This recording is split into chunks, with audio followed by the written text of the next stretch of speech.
El derecho constitucional es sumamente relevante para la infancia. El derecho constitucional se litiga a través del juicio de amparo y es muy distinto a los otros procesos que se han revisado en este curso. Una diferencia fundamental es que el juicio de amparo es un juicio de iure. Algunos le llaman el juicio de papel, es decir, un juicio sobre derecho y no sobre hechos. Esto es así porque el juicio de amparo no juzga hechos sucedidos entre ciudadanos, sino que juzga acciones de autoridades y si éstas se apegan o no a derecho. Usemos para esta presentación el ejemplo de un amparo presentado en contra de las acciones de un juez penal.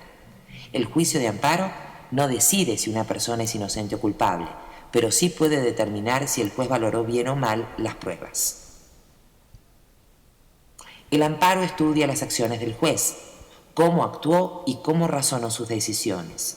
Vigila que sus acciones no hayan violado los derechos de las personas a las que afectan. Esto significa que las partes en el juicio no son las mismas que aquellas del juicio penal donde sucedieron las cosas de las que se queja la demanda. Las partes en un juicio de amparo son el quejoso y el juez en contra de quien se presenta la demanda. Sin duda, lo que se resuelva en este juicio le interesa y afecta a todos los que están involucrados en el juicio penal de origen. Si el acusado gana un amparo que dice que el juez valoró mal las pruebas, esto afecta a la víctima. Por eso, las demás personas afectadas son parte del juicio de amparo de manera indirecta y se llaman terceros perjudicados. Además, en el juicio de amparo, las partes no participan directamente. No hay audiencias con testigos y declaraciones. El juez de amparo estudia papel. El quejoso presenta una demanda de amparo y la autoridad presenta un informe en contestación a esa demanda. Las etapas son las mismas que todo el proceso. Primero se determina si se admite, luego se notifica a las partes y luego todos pueden presentar pruebas. Como el juicio se trata de lo que hizo una autoridad y las autoridades siempre deben dejar un registro de lo que hacen, las pruebas casi siempre son de más papel. Una vez que el juez de amparo recibe todas las pruebas, las partes, incluyendo al tercero perjudicado, pueden presentar alegatos y de allí pasa a estudio y a sentencia. Como la sentencia no determina si alguien es culpable o inocente, las sentencias de amparo pueden resolverse en tres sentidos. Pueden confirmar el acto de autoridad, es decir, que considera que el juez actuó conforme a derecho. Lo pueden modificar, es decir, que considera que cierta parte de lo que decidió el juez es contrario a derecho, o lo puede revocar, es decir, que la decisión del juez es contraria a derecho.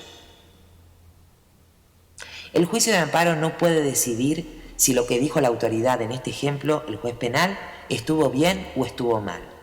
Solo puede decir si fue o no constitucional, es decir, el juez de amparo podría estar en desacuerdo con la decisión del juez penal, pero a la vez constatar que su actuación estuvo bien a la luz de la interpretación constitucional. Intentemos aclarar.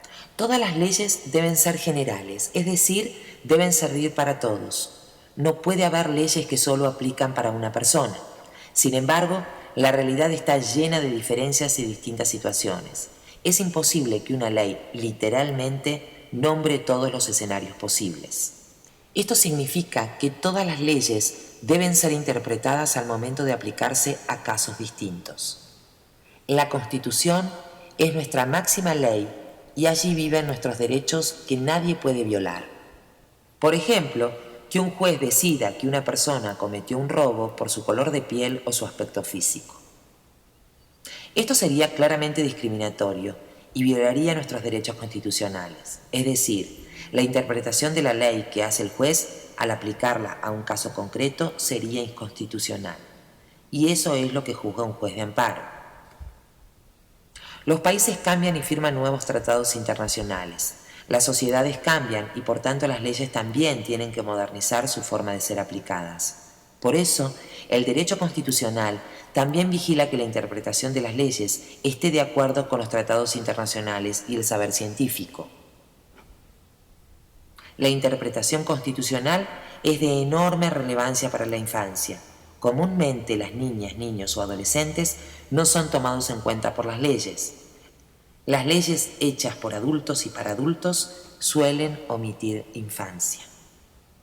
Esto significa que la infancia constantemente se encuentra en situaciones en las que se le aplican leyes adultas interpretadas para niños, y es muy importante vigilar que estas interpretaciones no violen sus derechos.